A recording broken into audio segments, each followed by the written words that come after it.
police deny the charges. And Chatilla reports. Fueled with anger and hurt, about 150 members of Montreal's gay and lesbian community protested outside the MUC Community Relations Office in Old Montreal. 3 of their members met with the director to discuss, among other things, the events over the past 72 hours, a police raid at a party Saturday night, and the physical abuse against them yesterday during a demonstration outside of Station 25 on de Maisonneuve. They had blocked traffic for over an hour. From what I've seen, the constable yesterday tried to minimize the strength, the use of strength, but still the people were joining themselves with their arm.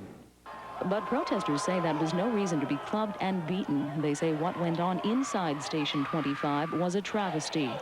I was in the station at the second story, and as far as I know, there was nothing inside of the station.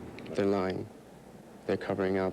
Edward Cook was released from the Montreal General Hospital Tuesday afternoon after suffering injuries to his groin.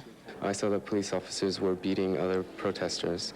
I stood up to try to walk into the cell, and the police officer who was dragging me into the station threw me onto the floor, kicked me twice in the back, once on the shoulder, once in my lower spine. Then he turned me over and struck me twice in the groin with his nightstick.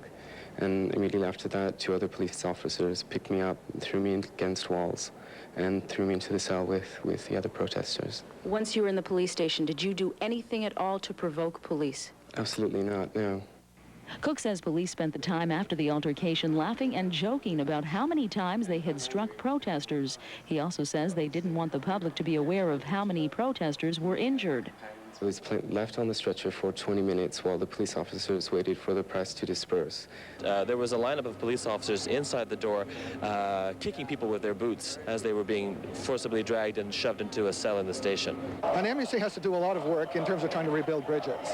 Evidently, the community relations function of the police has broken down over the last 72 hours. If it had been working properly, the incident Monday afternoon at Station 25 wouldn't have had to have happened at all. The gay community says it just wants to be recognized as every other citizen in this city. Anne Chatilla, Pulse News.